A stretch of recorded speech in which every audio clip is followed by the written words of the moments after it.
ទិភាព6ស្ទួយតម្លៃចាក់ខុងវិស័យ10ប្រកា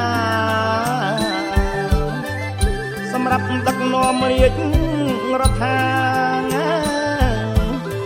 អភិវឌ្ឍនិងស្ដារជាតិគង់វង្សអទិភាព6ជាបឋមយើងត្រូវខិតខំកែតម្រង់ទី1ឲ្យស្បៀងគ្រប់គុតគង់ស្លៀកពាក់រឿងរងត្រង់សមរម្យអទិភាពទី3លំនៅឋានជារកោនសុខសាន្តគ្រប់ភូមិឃុំទី4នយោបាយកាំងមនីគុំណាដឹកជញ្ជូនរួមនឹងដើរឆ្លងទី5អប់រំសិក្សាគឺការ6សុខាភិបាលផង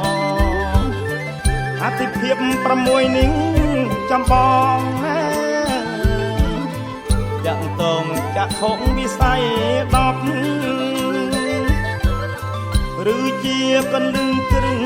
សាងជាតិណែមិនអោយគំលាតវិស័យសពអង្គលយ៉ាងភាពសមរៀបរាប់ទាំង10នៃចាំងខុងវិស័យទី1គឺអង្គលយ៉ាងភាពណែរបៀបត្រូវការអង្គចិនត្រៃគុតគង់តែជាងរៀងរាល់ថ្ងៃមិនស្របតាមក្តីតម្រូវការទី2គឺអង្គលយ៉ាងភាពណែរបៀបចំណូលជាបញ្ហាខំពីចំណាយឆ្ងាយធម្មតានេះហើយហៅថាมันប្រក្រតីទី3គឺអតលយ៉ាងភាពណែដែលត្រូវប្រៀបធៀបជាសក្ខីការនាំចូលច្រើនកើនហើយថ្មីនាំចេញវិញក្តីតម្លៃតិចទី4គឺអង្គលយ៉ាងភាពណែ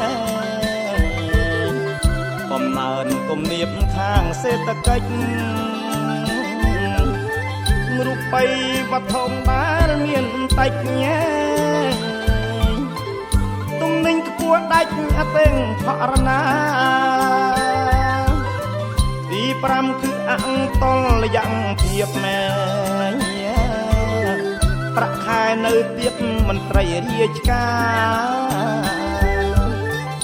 មិនតន់សមស្របតាមប្រាថ្នាសេចក្តីត្រូវការប្រចាំថ្ងៃ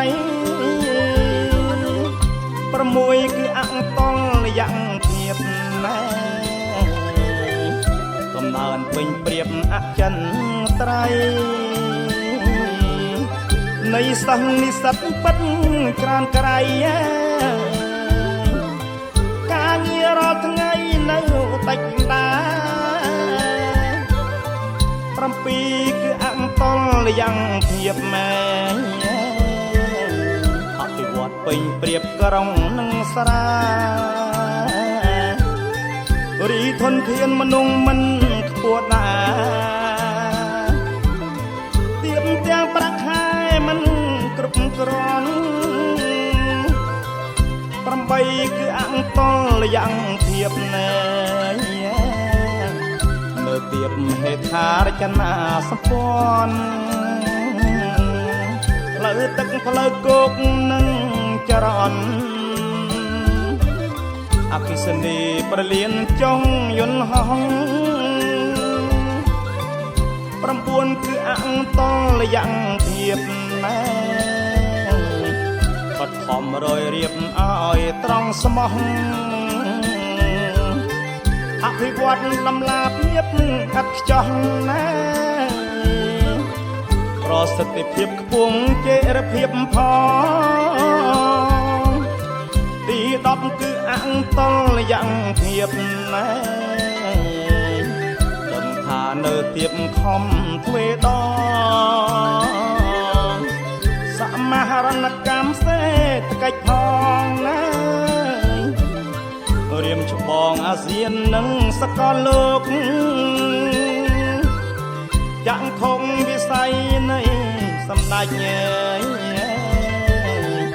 ទាំង10លើសពេញសម្រេចជោគប្រមុខដឹកនាំសំលើលោកណាឆ្លៀងវ័យស្ទើររកព្រៀប